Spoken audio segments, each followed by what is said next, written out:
Hello and welcome back to Team GB's In Conversation With. This is the third part of a three-part special series centered around Mental Health Awareness Week. Now, I'm Callum Skinner. I'm an Olympic gold and silver medalist from the Rio 2016 Olympic Games. I've suffered from my own mental health challenges and successes. So I've been in conversation with three other different athletes. We've had two of them on so far, and we've got some fantastic content for you guys.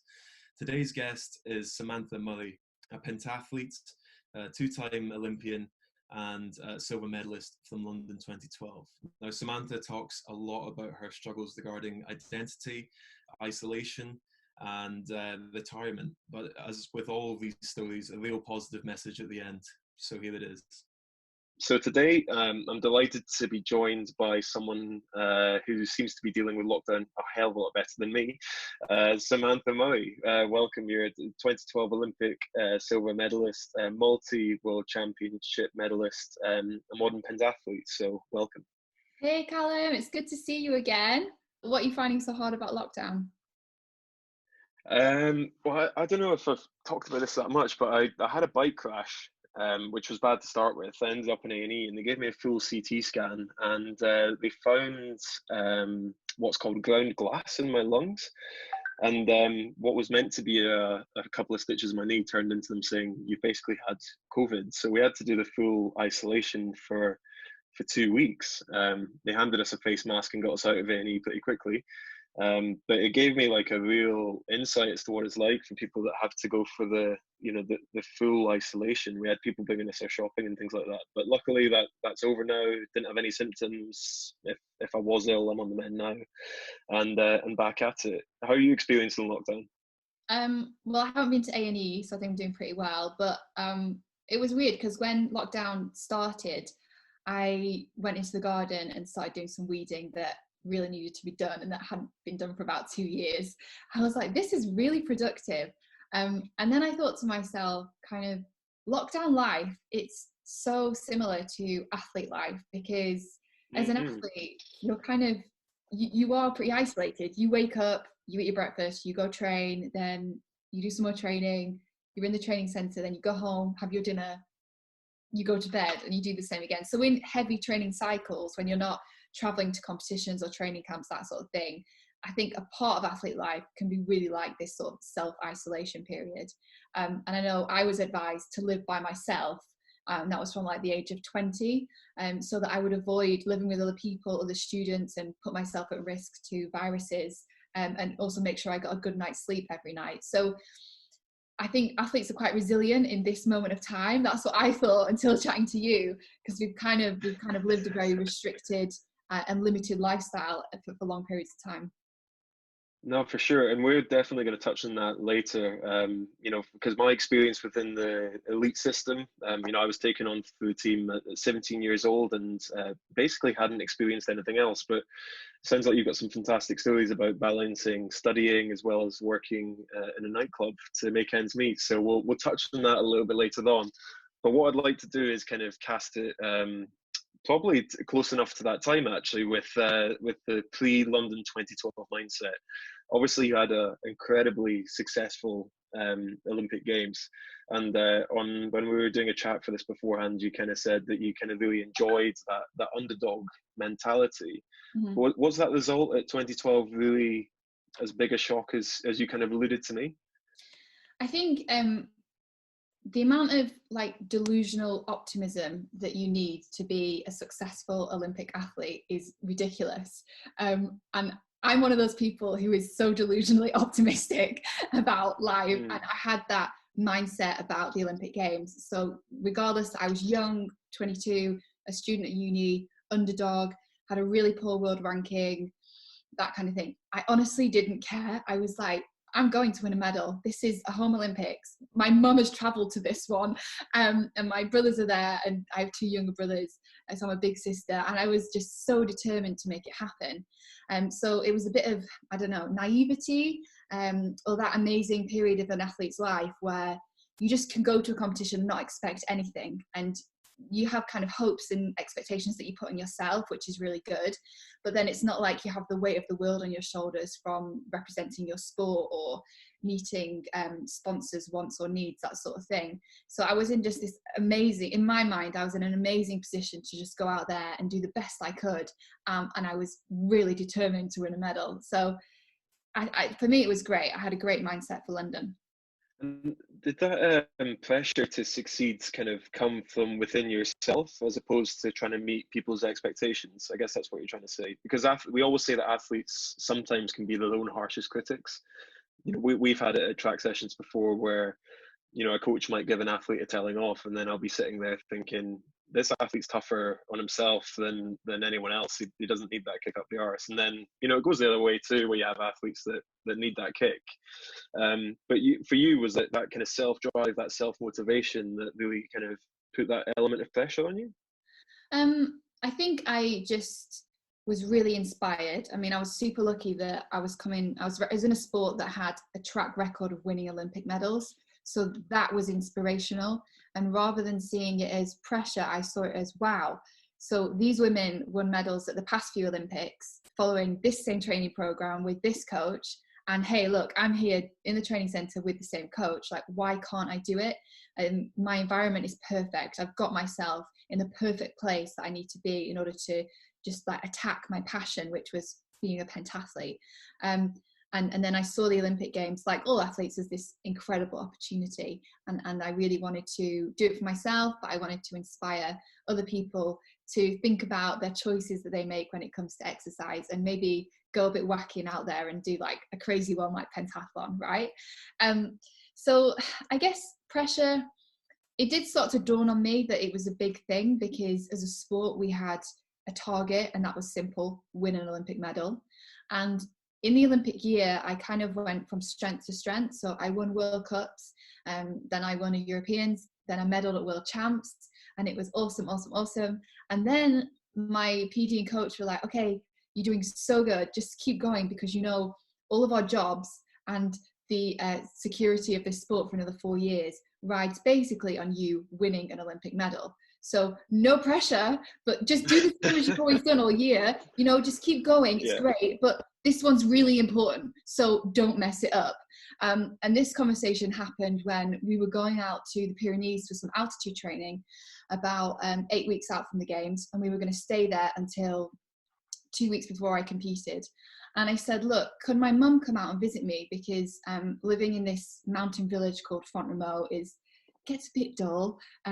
Although I speak French, I didn't really enjoy French TV. This was before Netflix. This was 2012, and before WhatsApp and stuff like that, I think, and Instagram and all these kind of things athletes do to kind of stimulate their minds when they're resting and recovering or on training camp somewhere. So I really wanted my mum to come out just to see her and take her to the boulangerie and go for a crepe and have a walk in the mountains. And this was the result. The coach has said, look, no, she can't come, because you just need to do what you've been doing all year long and stay consistent. You can call her though on the phone. And for me, that was like, made me feel quite sad, because I knew I was going to be really lonely in the mountains. And I felt that pressure, and I was genuinely worried about competing. And I think when you worry, you start to have all these irrational thoughts. So for a pentathlete, your irrational fear is, I'm going to fall off the horse. So I'm going to fall off the horse in the Olympic Stadium. Everyone's going to be watching. It's going to be live on the BBC. And that was my irrational fear. And it was really irrational, because I grew up riding horses. So I'd never fallen off the horse in a competition. But this started really playing on my mind. So I think that pressure, that anxiety that I was feeling about this monumental competition, that suddenly it dawned on me had far-reaching consequences in terms of my result than just that of me feeling great about myself and making my family and friends proud, was a genuinely big deal. And that's when sports psychology, I believe, became my absolute crutch in managing myself and dealing with that pressure.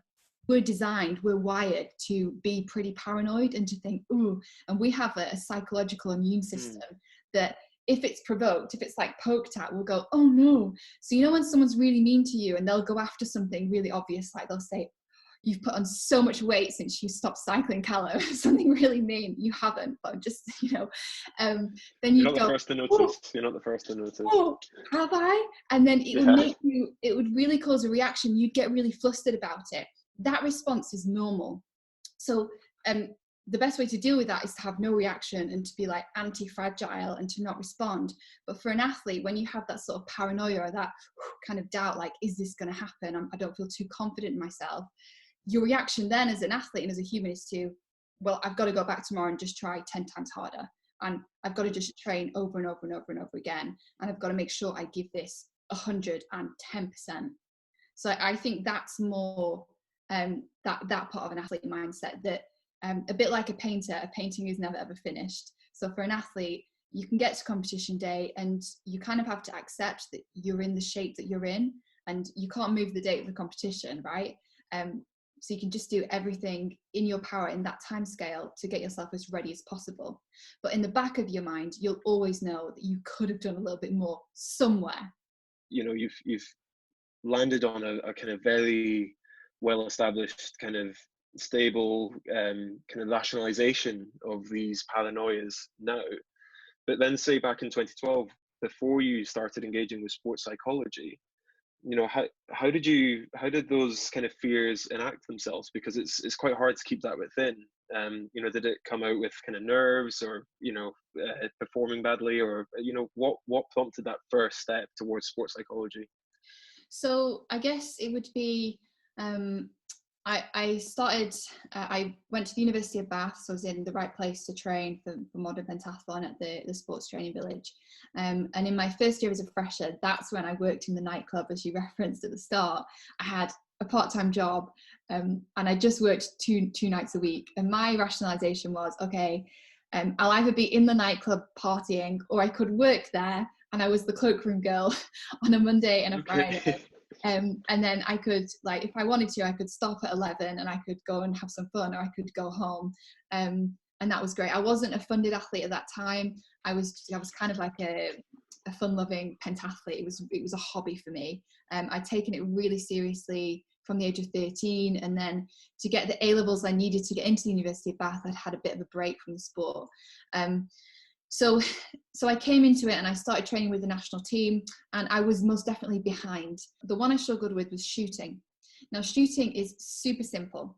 And Callum, I could give you a pistol, put it in your hand, tell you how to close your eye, raise the pistol, take up aim, squeeze the trigger, aim at the target, boom. Within 10 minutes, you'll be hitting the target, I promise you. But if I said to you, okay, Callum, hit the target perfectly, and I'm going to give you 20 quid.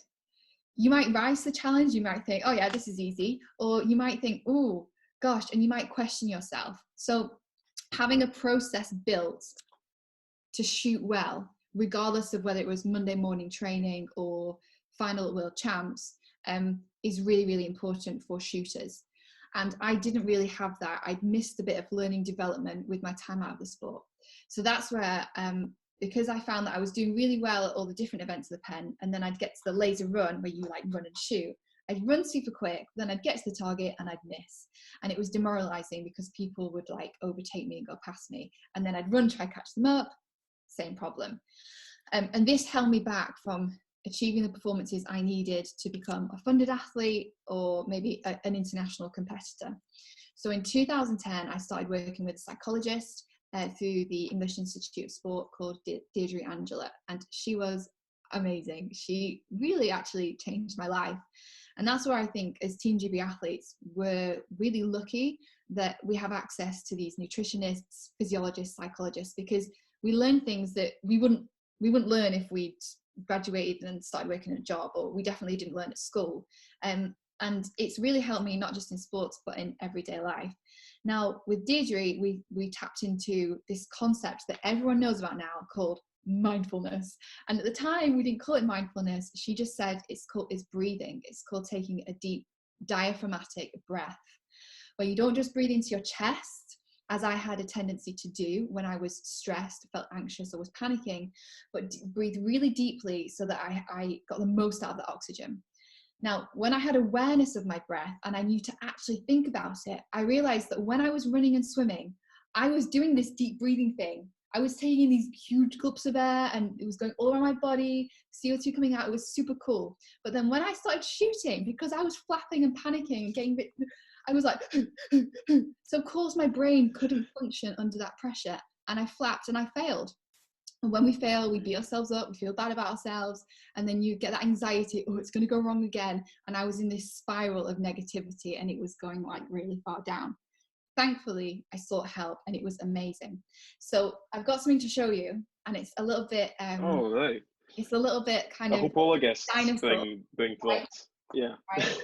I dug this out of my like retirement bag, you know, spikes, okay, all that sort of stuff.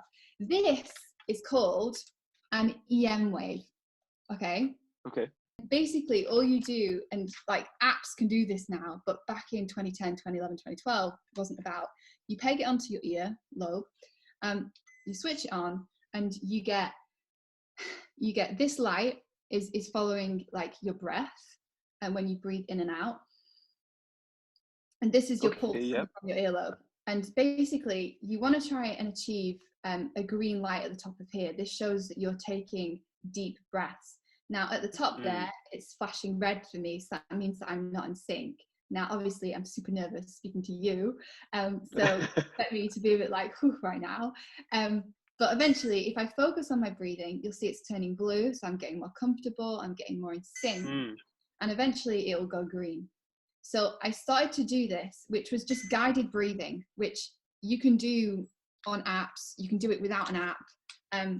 Guided breathing, and I did that before every shoot practice, and I also started to do it every night before I went to bed, and I found that it helped me forget about all these external factors and consider internal factors that I could control that would help me shoot better under pressure.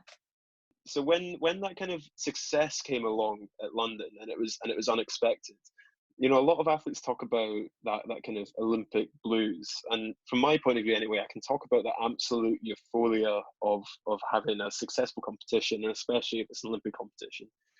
You know, I've almost kind of described it to the point where, like, you know, you could be stabbed in the back and you kind of wouldn't really notice. Like you're just on that kind of new level of happiness and distraction, because you think, oh, it doesn't matter because I'm Olympic champion. And then you walk off and you feel invincible. Did you have an element of that, given it was a home games, it was an unexpected result, you had a little bit of external pressure creeping in, and you'd managed to get the result everyone was wanting? Yeah, I guess I did, and I think there was relief crossing the finish line, and then I tried to see my coach, I couldn't see him, but then I saw my family, and it was, it's an amazing feeling winning an Olympic medal, and in something that is a huge part of your life that you've wanted for so long. I mean, I remember writing in my training diary, I was 12, saying I want to be an Olympic medalist in 10 years from now. And then I read Matthew Said's Bounce, where he talks about 10,000 hours of purposeful practice, and that takes about 10 years. And I read that, and I was a teenager still, and I was like, actually, I can do this. I can get those hours in. So it's such an amazing achievement, and so much went into it. So yeah, you do feel invincible, and you're on this pedestal, and then you're kind of clapped into a training center. You know, everyone can breathe a sigh of relief. Funding keeps on going, and sponsorships start to happen. And for me, I don't know about you, but for me, winning an Olympic medal changed my life. Suddenly, people cared about my opinion. At university, it was, what can we do to help you graduate? And then I had loads of invitations to do really cool and exciting things. And I generally found, I still find today as an Olympic medalist, that I can email or call or get in touch with pretty much anyone and say, hey, I'm Sam, this is what I did, and I will get a response. So it is an achievement that people recognize and can have a lot of weight in your future opportunities. So yeah, it was monumental for me. I think that you know, for me, I actually struggled with the way that it had those changes in my life. You know, that point where people care about your opinions and doors seem to open magically like they didn't before. Yeah. I actually found myself, I don't know if this was the same for you, but it probably comes on to what we're going to be talking about with identity a little bit later on. But I actually started to find myself becoming quite shy about it, and almost kind of holding back a little bit about it, because I was kind of didn't want that kind of get out of jail free card. You know, I didn't want that golden ticket. I wanted them to, you know, have that door opened because of who I am, not because of this piece of metal that I've got on my neck. You know, regardless of what that represents, I thought, you know, I want to try and illustrate that through me personally. I don't want to have a kind of physical object that says, you know, this is who I am, I guess. Did you feel the same kind of thing? That's so weird. I had exactly the same thing. It was so strange. And I kind of looked into it, and I think it's called imposter syndrome a little bit. So it's where you kind of don't feel good enough or worthy enough to sit in that room, or to sit with that medal around your head, or kind of when people come in and pat you and say, hey Callum, you're just amazing, you kind of feel a bit, you don't feel that way. And I think it does boil down, I don't know the answers why, but I just think it comes from suddenly you become this Olympic medalist, and your belief systems, your values, maybe your habits, your routines, a bit about your identity, that's suddenly kind of changed. Yeah, your Wikipedia has been updated like this, and there's new pictures of you online that'll be there forever. And those stupid things you said after you finished your race, well, they're out there forever. And then, you know, people are interested in you and they want to be your friends. And actually, it's probably a little bit fickle. And for me, being a pretty upfront, genuine Northerner, that was really strange. I saw that it was definitely an opportunity to do good, and that's why I really got into public speaking, and I loved going into the schools. The corporate stuff was really interesting, and I remember flew out to Doha, and I spoke at the Doha British Business Luncheon, and the chairman of the luncheon was a Turkish guy who was working in Qatar and had built this business, but he'd married a Brit, and he actually has an MBE, and he must have had a British passport. And after my talk, he said, that was amazing. You're so inspirational. Please don't ever change. And he said, I have one question for you. Are you lonely? And I looked at him and I said, yeah, I'm really lonely. Like, yeah, I'm here in Doha by myself, filling out for a job, great. But yeah, and he said, good, it's glad to hear that, because being at the top is really lonely. And you find that people want to befriend you because of the status, and everyone else is just trying to chase you and get what you've got. And that's when I realized, and that was in 2013, and that's when I realized that my circumstances had really changed. And when I went back to competition, it hit me in the face. I realized I was this Olympic medalist. Every girl wanted to hit me in fencing. Even if she did one thing well and it was hit me, that made her competition. And everyone wanted to beat me. It meant something to beat me. It didn't mean something if they came fourth, but if they'd beaten me, then that was great. And I never experienced that dynamic before. And that's when I created this whole new respect for athletes like Chris Hoy, athletes in my own sport who had won. Because actually going there and doing it and being like, yeah, this is great, but doing it for like 15 years straight I can't imagine how people keep that up.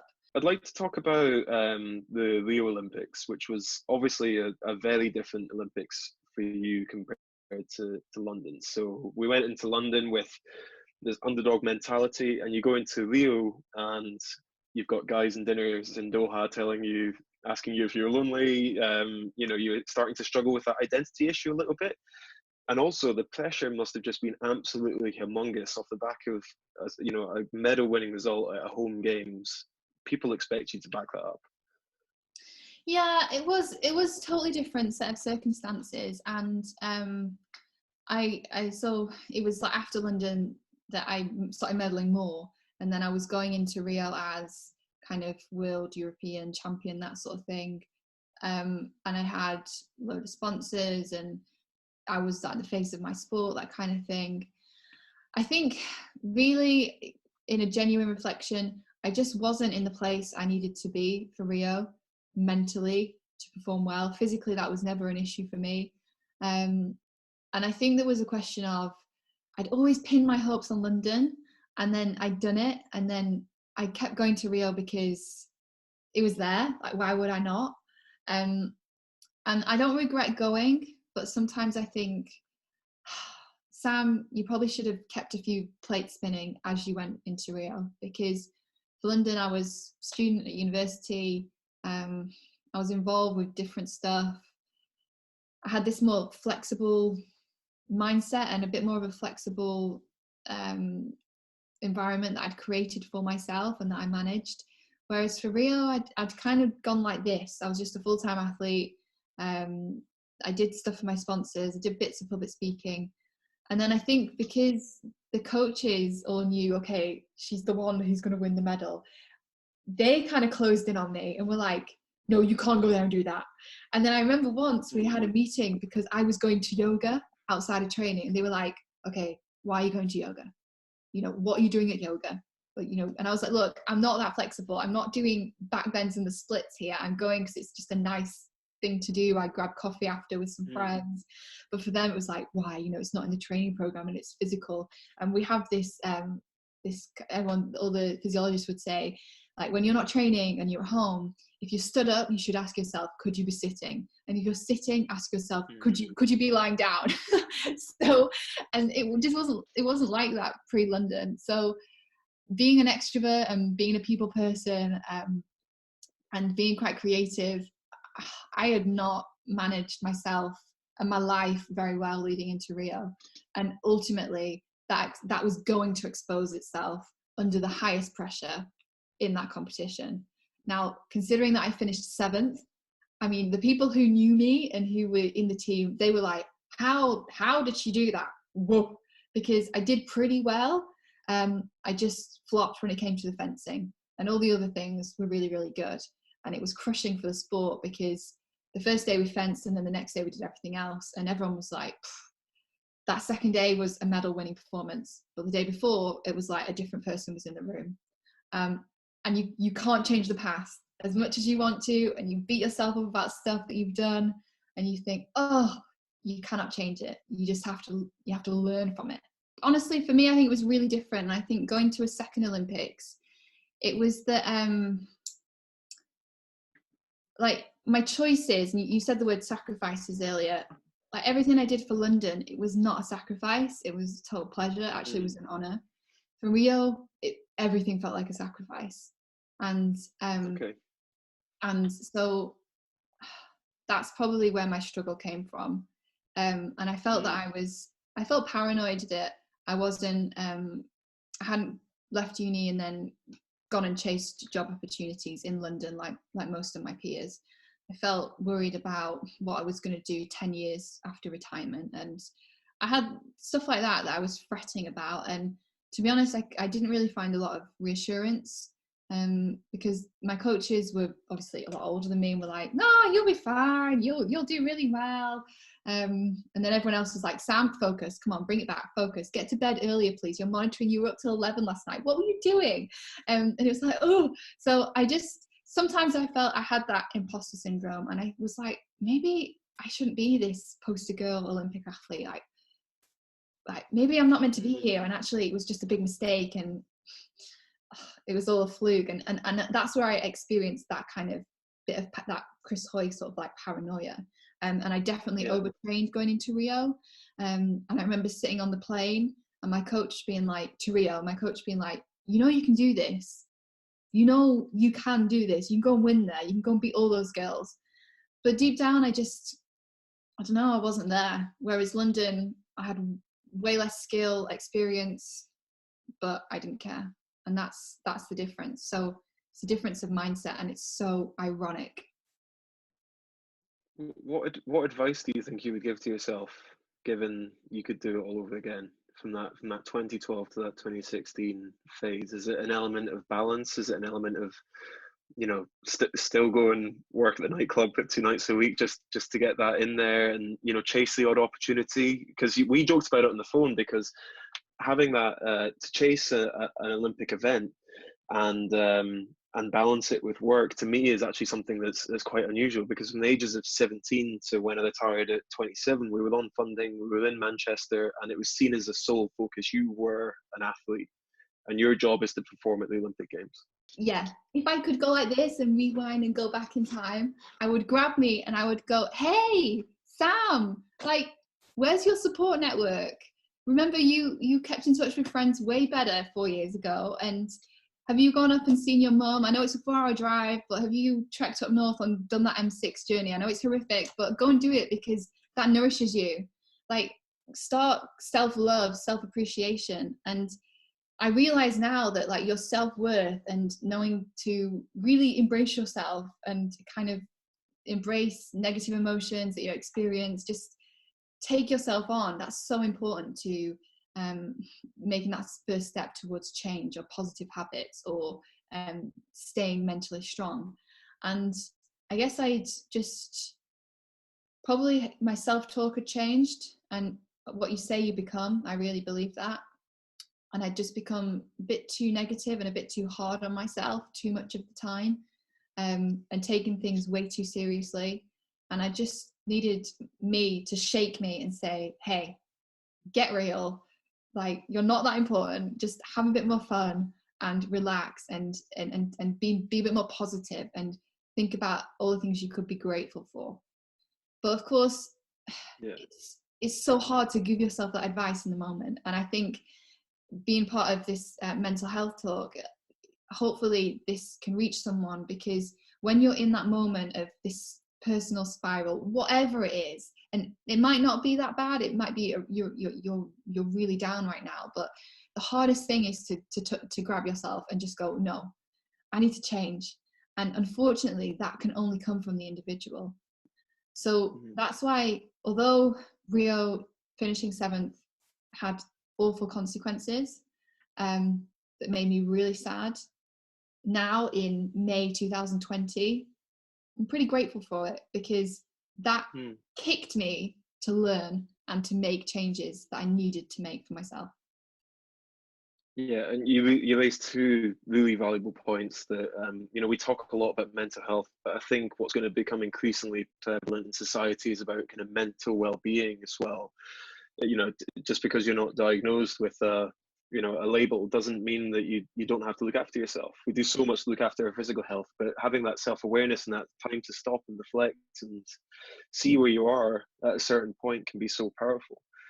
But I'm really glad that you touched on Rio being having a few positives come out of it.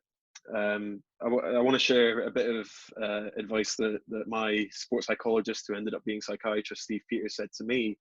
I always said to him, like, I used to go to his sessions and he'd say to me, like, what do you want to achieve? Like, what do you want to do? And I'd always say, I want to be the best version of I want to be back to normal. I want to be the best version of myself every day. And he would say, like, you're putting far too much pressure on yourself. Like, if you look at the circumstances you're faced with, you are being the best version of yourself. Like, kind of take that foot off the gas for a second and reflect what you're going through at certain periods of time, and then kind of look sideways, which is the one time it was acceptable in sport, in this kind of psychology, and kind of say, if a normal person was dealing with this, and this, how do you think they'd bear up? And then that made a lot of kind of my kind of negative behaviors and that kind of self-loathing kind of really dissolve away a little bit, and take a bit of pride that, given the circumstances, I was actually kind of holding it together fairly well. And it sounds like that was a kind of slightly similar situation that you found yourself in Rio, because you said anyone that knows you was so supportive and so happy for the performance that you put in. Yeah, and although it was bittersweet that it came kind of close, it was, well, actually she should have won it, but she didn't, and what she did was really good. And and I suppose as athletes we try and do our best, because we're representing and we want to stand on a podium, and society deems that as great. But sometimes being successful, you need to ask yourself what constitutes success for you personally. And on the journey that we're all on, we can get so caught up with goals. And sometimes it's about letting go of the next thing you're striving for and considering the journey that you're on, because most of the time that's the only thing that you can control. And all these things that we wish we had, we're kind of reaching to achieve. When you get them, what's going to be next? Another goal. So it's trying to really embrace and be present and enjoy that journey day to day. And it's awesome that you worked with Steve Peters. I read The Chimp Paradox. So yeah, that was a really cool piece of advice that he gave you. So what happened yeah. then? After that advice, did you make the changes? Did you get back on track? I guess at that point I found it gets, I'm quite happy to talk about it, but it gets fairly dark. I think my point of, self-loathing and destructive nature was so prominent, that was the piece of advice that he thought was useful to impart on me. And we talk about kind of personal goals, and what I tried to say there was something that was impossible to quantify given what life chucks at you. It's like the best version of yourself, in a professional context, I think that works fine, but from a personal perspective, like, that's something that's so hard to achieve, because the best version of yourself on a personal level, it's probably going to happen when life's going pretty good, because you'll be happy, engaging, all that kind of stuff, but that's not the kind of reality of life. So it helped me gain that perspective to go forward. And I think from like a general public point of view, it was really interesting you talking about kind of that personal purpose, because I think quite often people get that so confused with professional purpose, material purpose, and all that kind of thing. But to actually take a step back and say, like, what do I actually want to achieve in life, and what do I want to be like? What do I want to be remembered for? What do I want to be saying on my deathbed? Is such a deeper question, and goes so much deeper than winning Olympic gold or getting a promotion or getting a new car or something like that. So that's what I found really useful, and that was where I ended up with Steve, was about, like, what makes you tick, what makes you actually function as a person, like what gets you out of bed in the morning, and that's kind of kickstarted the road to my recovery, I guess. I had a kind of breakthrough moment where I was like, okay, I'm going to get back on training, I'm going to make a plan, I'm going to do X, Y, Z. And then I was chatting to Deirdre, the psychologist, and she was like, Sam, you've changed so much, but your sport hasn't. Like, the challenge is exactly the same for your sport.